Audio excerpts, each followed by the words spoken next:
Welcome to today's Explainer. It's July 24th, 2026, and wow, we are currently watching a massive convergence of global shifts colliding all at once. We're talking about a true global risk domino effect. Geopolitics, equity markets, currency strains, global trade policies, they're all impacting each other in real time. If you want to understand how the global economy is literally rewiring itself right now, you really have to look at all these pieces together. And you know what? It all starts with this massive psychological and economic threshold, $100. For the first time since May, we are seeing crude oil blast right past this critical marker. This isn't just some number on a screen, right? It's the spark that's igniting inflation fears and volatility across almost every major sector of the global economy today. So to make sense of all this, here is our agenda. 1. Geopolitics push oil higher. 2. Wall Street's tech setoff.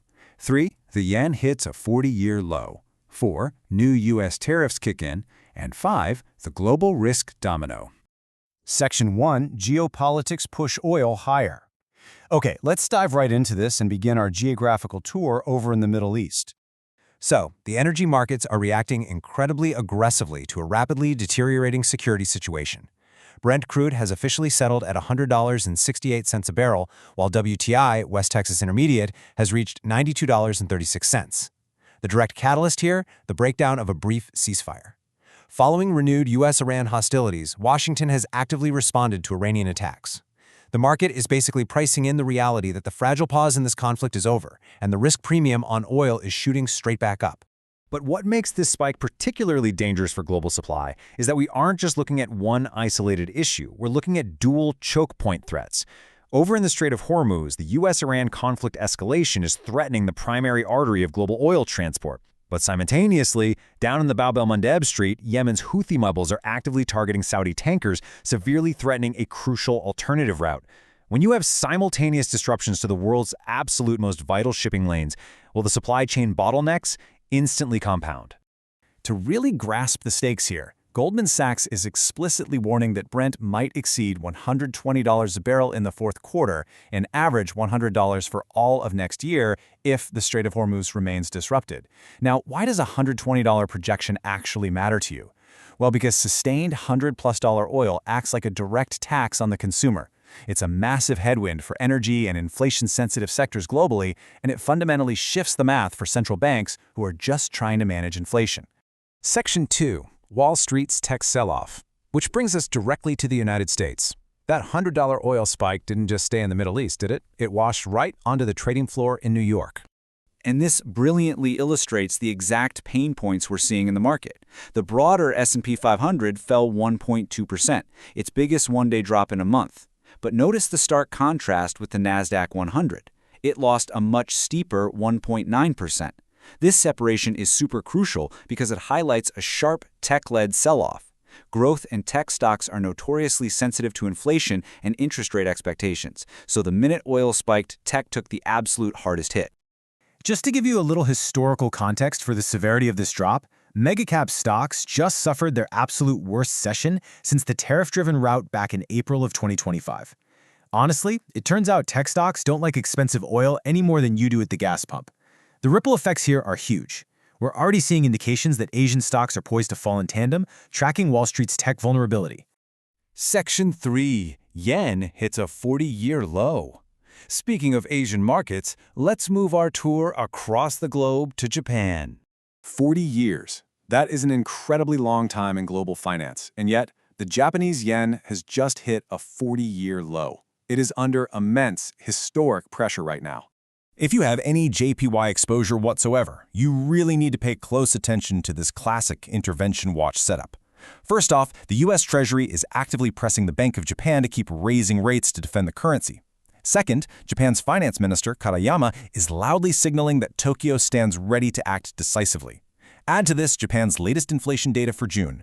Core CPI matched forecasts at 1.6%, while headline inflation jumped to 1.7%. The pressure cooker is whistling, guys, and an intervention could happen at literally any moment. It's kind of fascinating to contrast Tokyo's turbulence with the rest of the region, though. Just look at Singapore. The Monetary Authority of Singapore is widely expected to hold its policy entirely steady coming up on July 27th, simply because their inflation is staying mild. It perfectly highlights how deeply fragmented the global economy is right now. We've got historic currency crises in one nation and a steady-as-she-goes policy just a few thousand miles away. Section 4, new U.S. tariffs kick in. So from Asia, we're transitioning back to Washington, D.C. for our fourth major global shift. Now, what's really interesting about the mechanics of this trade policy is that the Trump administration is officially replacing an expiring temporary levy with a legally durable duty. This structural shift comes after the Supreme Court previously rejected their earlier global tariff program. By restructuring these duties onto a much firmer legal footing, Washington is basically ensuring these tariffs are built to last, which fundamentally changes the rules of the road for international trade. Let's break down the raw numbers to see the scope of this policy. This is absolutely not just a minor rate tweak. It's a sweeping structural shift. These new tariffs are hitting 60 different trading partners. The new tariff rates are being set between 10 and 12.5%, and the effective date is this Friday. I mean, when you slap an instant 10 to 12.5% premium on goods from 60 countries, the global supply chain has to fundamentally reprice itself. That adds yet another massive layer of complexity to the inflation picture we were talking about earlier. Section 5. The Global Risk Domino. Let's take a step back and see how this all builds into the broader picture.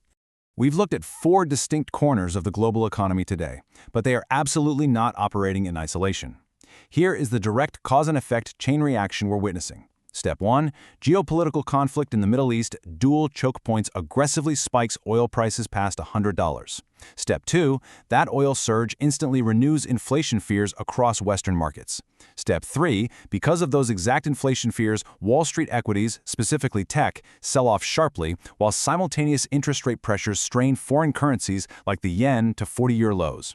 And finally, step 4, just as all this market volatility peaks, new durable U.S. tariffs drop on 60 countries, compounding the inflationary and global supply chain pressure. It is all completely connected. The dominant theme right now is interconnected geopolitical and economic risk. So the absolute crucial point is this. With supply chains tightening, historic currency shifts, a major tech reevaluation, and new tariff structures all changing at the exact same time, is your portfolio prepared for the new geopolitical reality? It's a lot to navigate for sure, but understanding how these dominoes fall is the first step to staying ahead. Thank you so much for joining me for today's Explainer, and definitely keep a close eye on the markets out there.